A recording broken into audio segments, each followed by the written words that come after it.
मतदान केंद्रों पे लंबी लंबी कतारें देखने को मिल रही है। और प्रत्युष, अब मुझे लगता है कि हमें एक्सपर्ट्स का रुख करना चाहिए। बिल्कुल, मैं राजकिशोर जी सबसे पहले आपके पास आ रहा हूं। जैसा मैंने शुरुआत में कहा कि अब ये छठे और सातवें में मैं आ रहा हूं आपके पास, लेकिन एक अपडेट जल्दी से दर्शकों तक पहुंचा देता हूं।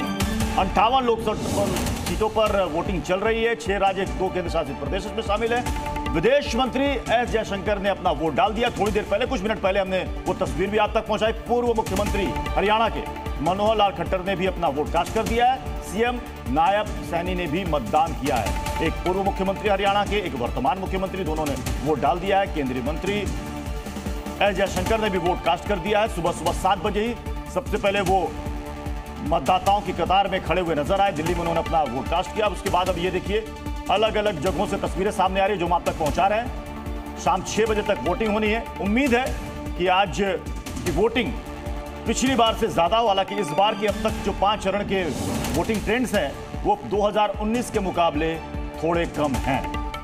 मैं राजकिशोर जी आपके पास आ रहा हूं। जैसा हमने कहा कि छठे और 7वें चरण में इंडिया अलायंस कह रहा है 300 पार, अमित शाह ने कहा 300 पार।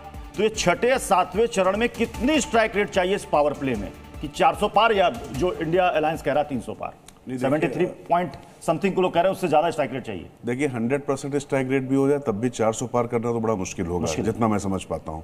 हाँ, लेकिन यह है कि जो सबसे इंटरेस्टिंग देखने वाला है चुनाव वो हरियाणा और दिल्ली का है, क्योंकि हरियाणा में सिर्फ एक सीट भारतीय जनता पार्टी के पास नहीं थी और दिल्ली की सातों की सातों सीटें थी। इस समय जब आम आदमी पार्टी और कांग्रेस एक साथ में है, बोला कांग्रेस ने झाड़ू अपने हाथ में ले लिया है, उसके बाद कमल का फूल वो यहाँ से हटा पाएंगे या नहीं हटा पाएंगे, या कमल का फूल उसी आभा के साथ खिलता रहेगा, ये इंटरेस्टिंग है। दूसरा, हरियाणा में ये देखना पड़ेगा क्योंकि सिर्फ रोहतक सीट थी कांग्रेस के पास, इस बार 3 सीटें और ऐसी हैं जहां पर बड़ा कड़ा मुकाबला है। रही बात आजमगढ़ की, अगर हम यूपी में चले जाएं, वो एक और हाई प्रोफाइल सीट जिस पर काफी हम चर्चा भी कर रहे थे, तो वहां पर निश्चित तौर पर धर्मेंद्र यादव के आने के बाद और गुड्डू जमाली को जिस तरीके से मास्टर स्ट्रोक अखिलेश यादव ने लिया, बसपा से 2,65,000 वोट पिछली बार वो लेकर चले गए थे, इसलिए जब उपचुनाव की बात मैं कर रहा हूं उस समय उनको वो अपने साथ लेके आ गए। लेकिन मुझे लगता है कि इसमें अगर स्ट्राइक रेट 300 और 400 की जो बात हो रही, तो ना 300 उनके पार हो सकते, ना 400 उनके पार हो सकते। हाँ, सत्ता के कौन करीब जाएगा ये देखने वाली बात है, उसमें इन दोनों का ज्यादा। और इसमें वैसे देखा जाए तो बीजेपी का स्ट्राइक रेट सबसे कम था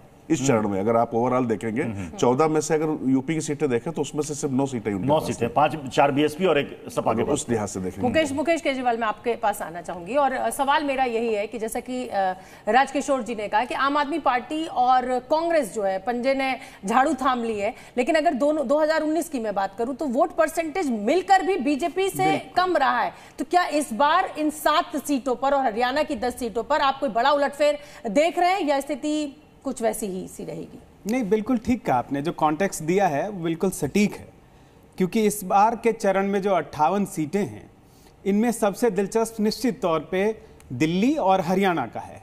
हरियाणा और दिल्ली देखें तो इस चरण की बिहार की जितनी सीटें हैं भाजपा के पास हैं, झारखंड की जितनी सीटें हैं भाजपा के पास हैं, दिल्ली की जितनी सीटें हैं सभी 7 की 7 भाजपा के पास है, हरियाणा की सभी 10 भाजपा के पास हैं। लेकिन 10 की 10 वही तो मैंने कहा लोकसभा में। हाँ, नहीं वो हाँ, नहीं, राजकिशोर जी ने कहा था कि बिल्कुल 10 की 10 सीटें हैं। और हरियाणा और दिल्ली ऐसे राज्य हैं जहां पे तुरंत विधानसभा चुनाव होने हैं। हरियाणा में आपने जो एकदम से एक ट्रम्प कार्ड की तरह से खट्टर को लेके आए थे, ठीक चुनाव से पहले उनको हटा दिया है और लोकसभा का उम्मीदवार बनाया है। बिल्कुल। और देखिए, पंजाब और हरियाणा में एक चीज हमें और ध्यान रखनी पड़ेगी, हालांकि पंजाब में आज मतदान नहीं हो रहा है अभी। किसानों का मुद्दा भी प्रत्युष बहुत बड़ा है। मुझे लगता है अनंत जी का रुख करना चाहिए। अनंत जी, उड़ीसा के विधानसभा सीटों के लिए भी आज वोटिंग हो रही है। प्रधानमंत्री ने कहा है कि इस बार उड़ीसा में उलटफेर होगा। अब ये बताइए कि उड़ीसा से कितनी सीटें बीजेपी को आपको लग रहा है कि इतनी आ सकती है? क्योंकि वो कह रहे हैं बंगाल में 25 से 30, उड़ीसा में सफाया बीजेडी का। इतना आसान है क्या? नहीं, सफाया तो नहीं होगा बीजेडी का, ऐसा मुझे लगता है। ये अब राजनीति में जब आप रैलियों में बोलते हैं तो अतिरेक में चले जाते हैं आप, तो उस अतिरेक पर हम क्या बात करें और क्या टिप्पणी करें। लेकिन मुझे लगता है कि उड़ीसा में इस राजनीतिक स्थितियों में फेरबदल होगा। आज वहां 6 सीटों पर मतदान हो रहे हैं और लोकसभा चुनाव में और विधानसभा चुनाव में दोनों में बीजेपी बहुत अच्छा करेगी। और जिस प्रकार से वहां के मुख्यमंत्री तो क्या उड़ीसा को बंगाल के पैटर्न पर देख रहे हैं क्या? निश्चित तौर पर विधानसभा में भी उड़ीसा में बहुत जो उनका पॉलिटिकल डेमोग्राफी है वो चेंज होता हुआ मुझे नजर आ रहा है, क्योंकि जो जमीन पर उड़ीसा में काम हो रहा है और जिस प्रकार से नवीन पटनायक और पांडियन का मसला सामने आया है, तो उसमें मुझे लगता है कि उड़ीसा की जो राजनीति होगी और जो मत प्रतिशत होगा या जो नतीजे होंगे, जो परिणाम होगा, वो थोड़ा दिलचस्प होगा। आपसे सहमत हूं, और जो जिस ताकत के साथ और जिस रणनीति के साथ, चाहे वो बंगाल की तस्वीर पलटनी हो, क्योंकि बंगाल में बीजेपी का कोई बेस नहीं रहा, लेकिन बहुत तस्वीर बदली पिछले 10 सालों में बीजेपी ने, और वैसा ही कुछ उड़ीसा में अब देखने को मिल रहा है। लेकिन देखिए, इसी बीच प्रधानमंत्री नरेंद्र मोदी ने सोशल मीडिया प्लेटफॉर्म एक्स पर अपना पोस्ट किया है और उस पर लिखा है, लोकसभा चुनाव के छठे चरण के सभी मतदाताओं से मेरा निवेदन है कि अधिक से अधिक संख्या में मतदान के लिए आगे आइए, एक एक वोट मायने रखता है। तो प्रधानमंत्री नरेंद्र मोदी ने अपील की है कि अगर आपके इलाके में मतदान हो रहा है तो आपको वोट करना चाहिए। और देखिए, हमारे साथ रिपोर्टर्स का एक बड़ा पैनल भी जुड़ा हुआ है, फील्ड से हमारे साथ हमारे रिपोर्टर्स जुड़े हुए। राजू राज हमारे साथ है, प्रमोद शर्मा हमारे साथ है, रवि त्रिपाठी हमारे साथ है, अंजलि हमारे साथ है। अंजलि, सबसे पहले आपके पास किस मतदान केंद्र पर आप मौजूद हैं और क्या तस्वीर है, क्या उत्साह देख रही हैं? देखिए, बिल्कुल ये है दिल्ली का चांदनी चौक, तो आप कह सकते हैं कि सबसे ऐतिहासिक जगह, सबसे इंपॉर्टेंट सीट्स में से एक। और यहाँ पर बीजेपी ने इस बार अपना प्रत्याशी बदल दिया है। डॉक्टर हर्षवर्धन की ये सीट हुआ करती थी, इस बार प्रवीण खंडेलवाल इसी पोलिंग बूथ पर जहाँ हम मौजूद हैं अपने परिवार के साथ अंदर मतदान कर रहे हैं और कुछ ही देर में बाहर भी आएंगे। और वहीं उनके मुकाबले में हैं एक बार फिर से जेपी अग्रवाल कांग्रेस और आम आदमी पार्टी अलायंस की ओर से। पिछली बार डॉक्टर हर्षवर्धन से हारे थे जेपी अग्रवाल, और अब देखिए यहाँ पर प्रवीण खंडेलवाल जो है अपनी पत्नी, अपनी बेटियों और अपनी माता जी के साथ वोट करने पहुंचे थे। फिलहाल बाहर निकल रहे हैं, शाही लगी हुई अपनी उंगली भी दिखा रहे हैं। तो कह सकते हैं कि एक बड़ी जिम्मेदारी है प्रवीण खंडेलवाल के कंधों पर, क्योंकि इस बार उनका जो उम्मीदवार है यहाँ से बीजेपी का, उन्होंने बदला और प्रवीण खंडेलवाल को जिम्मेदारी दी है। व्यापारी नेता हैं और काफी रसूख भी रखते हैं इस पूरे इलाके में, यहाँ के लोकल कैंडिडेट भी हैं प्रवीण खंडेलवाल। तो उनकी पत्नी और उनको आप इस समय तस्वीरों में देख सकते हैं, पीछे उनकी बेटी भी मौजूद हैं। और जहां तक बात करें इंडिया और आम आदमी पार्टी, इंडिया अलायंस के तहत आम आदमी पार्टी और कांग्रेस के गठबंधन की, तो प्रवीण खंडेलवाल ने कहा है कि ये सिर्फ एक छलावा है, इस बार फिर से 7-0 का स्कोर रिपीट होने वाला है। जी अंजलि आपके पास लौटेंगे, तस्वीरें आप दिखाते रहिए। मैं राजू राज का रुख कर रहा हूं। राजू राज, बताइए किस पोलिंग बूथ पर इस वक्त आप हैं, वहां पर क्या तस्वीर देख पा रहे हैं आप? बिल्कुल प्रत्युष, मैं बता दूं कि मैं साउथ दिल्ली के तुगलकाबाद में हूं और यहाँ का मुकाबला काफ़ी दिलचस्प है। पोलिंग बूथ नंबर 50 है और यहाँ पर तस्वीरें दिखाना चाहूँगा। हालांकि आपको बाहर लोगों नज़र नहीं आ रहे हैं, लेकिन इस स्कूल के अंदर जो कैंपस है उसमें भारी संख्या में लोग हैं, चूँकि ये तुगलकाबाद इलाका ग्रामीण इलाका पड़ता है और यहाँ पर भारी संख्या में सुबह सुबह लोग अपना वोट कास्ट करने के लिए यहाँ पर पहुँच रहे हैं। एक बुजुर्ग शख्स हैं, इनसे भी बात करते हैं। ताऊ, आपने वोट डाल दिया? डाल दिए। आप अपना फिंगर दिखाइए पहले। कहाँ? ये देखिए, ये इन्होंने अपना वोट कास्ट किया। किन मुद्दों को लेकर आपने अपना वोट कास्ट किया है? वोट दिया आपने? दे दिया। किन मुद्दों को सोच के वोट देते हैं? काम के लिए देखिए राजू राज, ताऊ को आप ऐसे ही मत लीजिए। ताऊ जो है वो कुछ बताने वाले नहीं है आपको।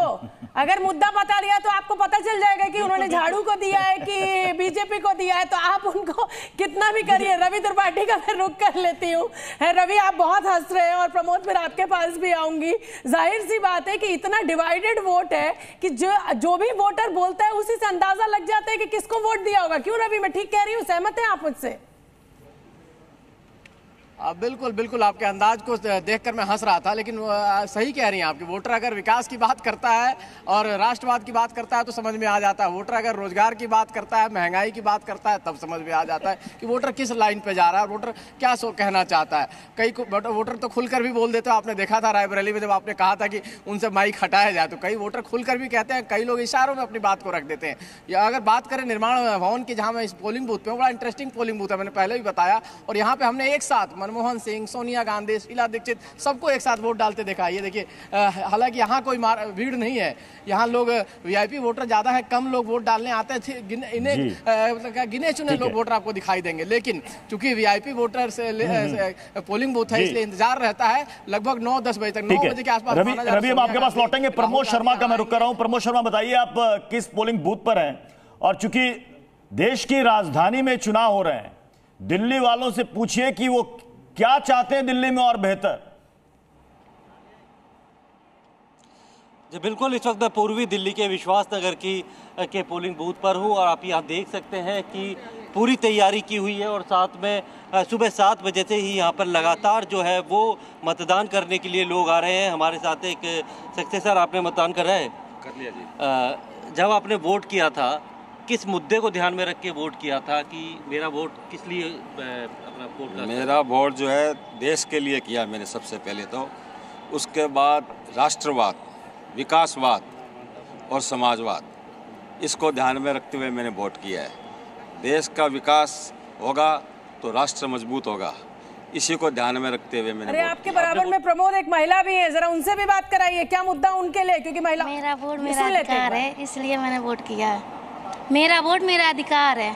अधिकार है तो कुछ सोच के वोट किया होगा कि कैसी सरकार चाहिए, किसको वोट देना चाहिए। मैं उसी को वोट दूंगी ना जो मेरी सरकार अच्छी चला सके। बिल्कुल, देखिए सब महिलाओं को आप अंडर एस्टिमेट बिल्कुल मत कीजिएगा। देखिए उन्होंने एकदम साफ बात कर दी, जो भाई काम करेगा हम तो उसी को वोट देंगे। और बांसुरी स्वराज की तस्वीरें भी हम दिखा रहे हैं। मैं प्रत्युष लगातार आपके साथ बने हुए, एक्सपर्ट्स का पैनल भी है, चप्पे चप्पे पर हमारे रिपोर्टर्स भी मौजूद है। पल पल का सबसे पहला अपडेट, सबसे पहली तस्वीर सिर्फ जी न्यूज पर। जी न्यूज।